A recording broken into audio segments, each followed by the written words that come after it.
Bonjour et bienvenue à cette nouvelle vidéo. La question que nous allons traiter aujourd'hui est: devrais-je accepter les interruptions de mon équipe? Et la réponse, malheureusement, tant qu'on n'y a pas un système en place pour éviter ces interruptions, a priori oui, parce que sinon c'est votre business qui va en pâtir. La question donc devient: comment est-ce que je peux réduire les interruptions? Ce qu'il faudrait comprendre, c'est que souvent quand un employé va revenir vers vous, c'est qu'il n'a pas été capable de régler la situation tout seul. Donc c'est un manque d'autonomie. Donc l'idée derrière, c'est de développer l'autonomie des employés. Comment pouvons-nous développer l'autonomie des employés? Première chose, délégation d'autorité. Est-ce que ces employés sont capables de prendre les décisions qu'ils ont besoin de prendre? S'ils ont besoin de revenir vers vous pour 100% des décisions, forcément il y aura plus d'interruptions. Pour 50%, 2 fois moins. Pour 20%, je vous laisse faire le calcul.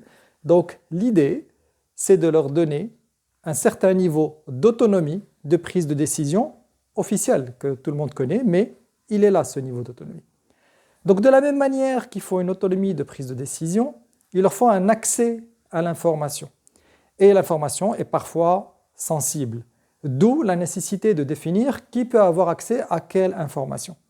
De cette manière, les employés ont la possibilité de savoir ce qu'ils doivent savoir, sans pour autant rentrer dans des sujets qui les concernent moins et qui peuvent être sensibles pour la compagnie. Donc de définir qui a accès à quoi.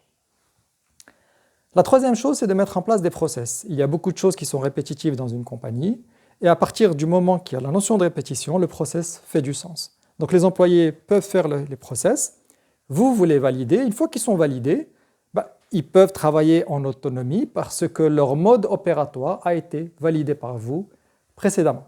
La dernière chose dont je parlerai, c'est ce qu'on peut appeler les portes ouvertes, les heures portes ouvertes, ou que d'autres compagnies appellent office hours. Et donc, c'est des moments définis dans la journée ou dans la semaine où on sait que les gens peuvent avoir accès à vous sans rendez-vous particulier.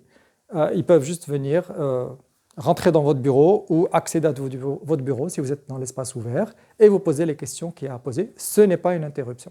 Et ce qu'il est possible de faire, c'est d'étendre cette notion à plusieurs experts dans plusieurs domaines différents. C'est-à-dire que je sais que le lundi, de 14h à 16h, je peux non seulement aller voir le boss sans rendez-vous, mais aussi d'autres employés qui sont experts dans un domaine et leur poser les questions que j'ai à leur poser. Donc toutes ces idées sont là pour améliorer l'autonomie de vos employés, ce qui réduira les interruptions. Donc je récapitule.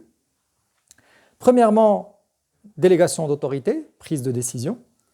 Deuxièmement, la possibilité d'avoir accès à l'information selon la nécessité. Troisièmement, mettre en place des process. Et quatrièmement, office hours.